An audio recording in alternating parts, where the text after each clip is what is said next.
ఏ బుజ్జి ఏమి సత్తి ఓ బుజ్జి ఏమి సత్తి రోడ్ల మీద నీళ్ళేనయ్యా వెనక ముందు ఆలోచించకుండా ఆర్డర్లు కొట్టాలయ్యా.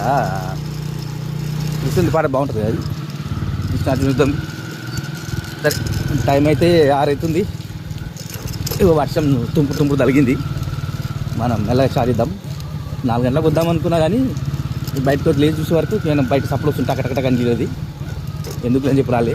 ఇప్పుడు కూడా తప్పదని చెప్పి వస్తున్నా జర్కిన్ వేసుకొని.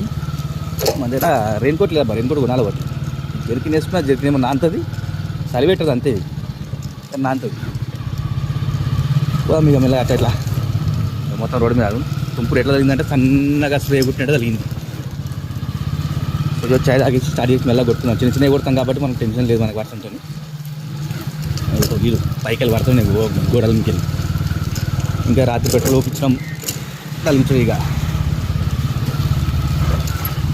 ఇంకేం చెప్దాం అనుకుంటున్నా, ప్రస్తుతానికి దగ్గరే జాగ్రత్తగా కొట్టేసుకుందాం.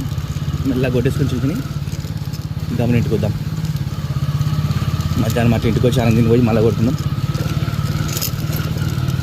ఇంకోటి జాగ్రత్తగా అబ్బా అందరూ గణేష్ విగ్రహాలు దేని కొట్టోళ్ళు పోతున్నోళ్ళు పోయినోళ్ళు జాగ్రత్త చూసుకోండి. మనం మంచిగా ఉండి ప్రతి సంవత్సరం ఎంజాయ్గా గణేశుని కూర్చోబెట్టి ఎంజాయ్ చేసుకోవాలి. అంతేగాని ఒకేసారి మేము నెత్తికి తెచ్చుకోవద్దు కదా. మొన్న కృష్ణాష్టమికి తెలుసు కదా అంబర్పేటలో ఏమైందో, విగ్రహం ఊరేగింపులా విద్యుత్ ఛార్జ్కి వచ్చింది. ఇగో కరెంటు వైర్లు జాగ్రత్త చూసుకోండి. మనది ఎంత తెలిసిన ప్లేస్ అయినా కానీ ఉంటుంది, కానీ ఎంత జాగ్రత్త తీసుకున్నా ఏదైతే కానీ కొంచెం జాగ్రత్త తీసుకున్నా బెటర్ కదా. అదే చెప్దాం అనుకుంటే అందరికీ జాగ్రత్త అందరూ. Thank you very much.